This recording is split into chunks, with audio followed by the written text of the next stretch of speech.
War has a smell. Burnt ozone, ionized dust, blood heated by plasma fire, and something else. 2. Fear. You can taste it in the air like copper and static. We were losing. The Terran Defense Corps had been pushed back to the outskirts of Meridian 4's third moon, the last habitable rock between Earth and the Jakari expansion line. My squad, Bravo 7, was scattered across the trenches, 5 of us left out of 40. Above, the sky was shredded with crimson contrails and debris falling like rain. And that's when her ship came down. Not just any ship, a Vishari Lance Cruiser. Even through the chaos, I recognized the curved hull and the serpentine plasma vents, sleek like a predatory bird dipped in liquid silver. The Jakari stopped firing, so did we. You don't shoot when a Vishari vessel lands between 2 warring factions. You watch. You pray. Because the Vishari don't take sides, they end wars, or they start them. The cruiser's hull hissed as it touched the scorched earth, sending dust clouds rolling over both armies. The battlefront fell into eerie silence. Even the comm chatter died. Then the ramp extended, and there she was, Commander Catheris Vishari, my ex-wife. I hadn't seen her in 3 years. Not since she left Earth orbit with my heart, half my ship, and a marriage that ended in a signed peace treaty neither of us truly honored. Now she stood at the edge of the ramp, her armor gleaming like forged moonlight, the insignia of the Vishari sovereignty burning across her chest plate. Her helmet was off, and even from 50 meters away I could see those eyes, luminous silver, shifting like liquid mercury. Human Commander Jalen Korr, her voice boomed through the field, amplified by her armor. You are out of formation, I blinked, lowering my rifle. You landed mid-battle to tell me I'm sloppy, Catheris? Her expression didn't change, but her troops, tall crystalline figures in biometal exosuits, flanked her on either side. The Jakari dropped to one knee, heads bowed. Of course they did. The Vishari outranked everyone, politically, biologically, spiritually, depending on who you asked, and just like that, the war paused. Because when a Vishari arbiter steps in, nobody dares shoot first, Part 1, Old Wars.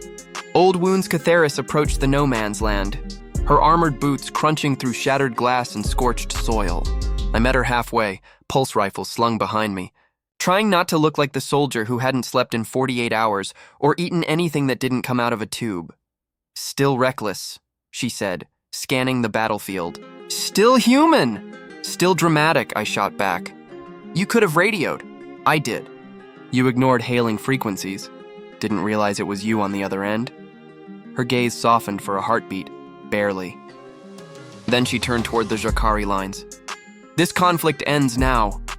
General Threx of the Jakari hissed something guttural, his tendrils curling. The human colonies violated the accord. They mined forbidden orbit, I snorted.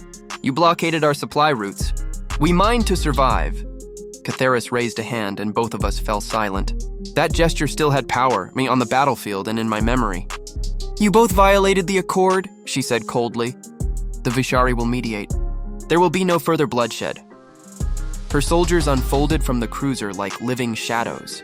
They moved without sound, tall, elegant, lethal. The Jakari soldiers shrank back. Even my squad lowered their rifles, glancing at me for cues I didn't have, because I didn't know why she was here, or worse, who she was here for. Part 2.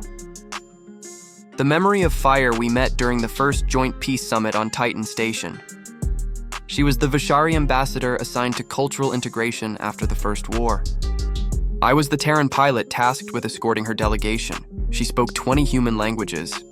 She laughed at my attempts to understand her biology, how her skin refracted light, how her blood shimmered like mercury under UV. She taught me the Shari concept of Vireth, the sacred bond between warriors who share battle and soul. We fell in love, somewhere between the cold stars and the political paperwork. Our wedding was a spectacle of 2 civilizations pretending they understood each other. The Vishari sang in harmonic resonance, the kind of sound that vibrated in your bones, while my crew toasted with synthetic whiskey and awkward. Applause. It lasted 2 years. Then came the betrayal, not between us, but between our species. A Terran mining company raided a Vishari relic site, claiming salvage rights. Catheris was forced to take sides. She chose her people. I chose mine. The day she left, she said, "We are bound by Virith. Jalen, even in separation." I didn't understand what that meant until now. Standing on a ruined battlefield, staring into her eyes as entire armies held their breath. Part 3. The ultimatum Catheris turned to both factions. The Vishari sovereignty declares this planet under provisional protection. No mining, no colonization, no warfare until arbitration is complete, Threx hissed. You cannot impose jurisdiction. Catheris's gauntlet pulsed. A wave of light rippled across the field. Every weapon, human and Jakari, powered down simultaneously. Even my rifle went cold in my hands. The Jakari general recoiled. You deactivated our arms. I neutralized everyone's, she corrected. Including my own, my comm crackled. Commander Korr, what the hell is happening? My lieutenant whispered. She's shutting us down. Stand by, I said. Nobody moves. Catheris's gaze found mine again. Your war is over, Jalen. You just don't know it yet. I clenched my jaw. You think I'll just roll over because you say so? Her lips curved slightly. You always did listen better when I showed you. Before I could ask what that meant, she raised her hand to the sky. The clouds parted, and from orbit, beams of pale light descended, seeding the ground with crystalline spires. They pulsed once, and a shimmering dome rose around the entire valley, locking us in a planetary quarantine field. She had just sealed both armies inside a Vishari containment grid. Catheris, I began. Arbiter Vishari, she corrected softly. For now, Part 4, Truce in the Cage hours passed. The soldiers settled uneasily, watching Vishari drones hum through the camp, collecting weapons and scanning for contraband. Neither side dared attack. Inside the dome, night came without stars, only the ghostly blue glow of containment energy reflecting off armor and ash. Catheris summoned me to the central node, where a small command table projected holographic readouts. She stood alone, helmet off, the same unreadable calm as always. You're enjoying this, I muttered. Enjoyment is not the word, she said. Necessity is? You trapped 2 armies. I saved 2 species. I laughed bitterly. Always the diplomat. Her gaze softened. Always the soldier. We fell silent, the tension between us heavy as gravity. Finally, she said, You think I came for politics, didn't you? I came because of you. That stopped me. What? She took a step closer. Your commanders don't know what's buried beneath this moon, do they? I frowned. What are you talking about? She touched the hologram, and the ground map dissolved, revealing a massive structure deep beneath the surface. A lattice of alien geometry. Too precise, too vast. This is a Vishari seed vault, she said quietly. Older than your species? It holds the genetic code of the first stellar civilization. My breath caught. You're saying, yes, the progenitor of the Vishari. The origin of our kind. Her eyes glimmered with emotion. And your mining drones drilled into it. Holy stars, I whispered. If that vault ruptures, she continued, it will release a nanogenic plague capable of rewriting biology. It would infect everything, Jakari, Terr, and Vishari alike. Why didn't you tell command? Because your leaders would weaponize it. She met my gaze. You, Jalen, you were the only one I could trust to help me contain it. I wanted to believe her. I really did. But part of me still remembered the day she left. The coldness in her voice, the silence that followed. So this isn't about the war, I said. It's about cleaning up our mess.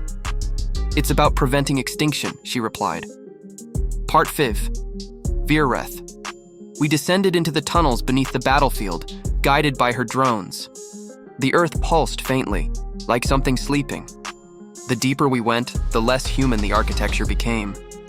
Walls shimmered with fractal runes, shifting when you tried to focus on them. Finally, we reached the vault chamber. A sphere floated at its center, suspended in energy. Inside it swirled a storm of light. Beautiful, terrible, alive. Catheris approached it reverently. The source. I felt it too, a vibration that crawled under my skin, resonating with my heartbeat. My HUD flickered. My implants screamed static. Jalen, she said softly, Your presence stabilizes the field. Human DNA contains echoes of early Vishari sequence. That is why I needed you. The sphere pulsed, and a voice echoed in my mind, ancient and layered. Two bound by Virareth. Two halves of one pattern. Catheris's eyes widened. It recognizes us. The vault began to fracture, light bleeding through the containment seals. Catheris grabbed my arm. If it breaches, the nanites will seek hosts. We must merge the fields now. How? She stepped closer until our foreheads touched. Vishari ritual contact. Through the bond. Through Virareth. I remembered that feeling from our wedding night, the merging of thought and breath, the moment two minds brushed across time. Energy surged between us. The vault roared. For a heartbeat, I saw everything. Her memories, her pain, her love. The moment she chose duty over us. The moment she regretted it, then the light collapsed inward. Contained. Silence.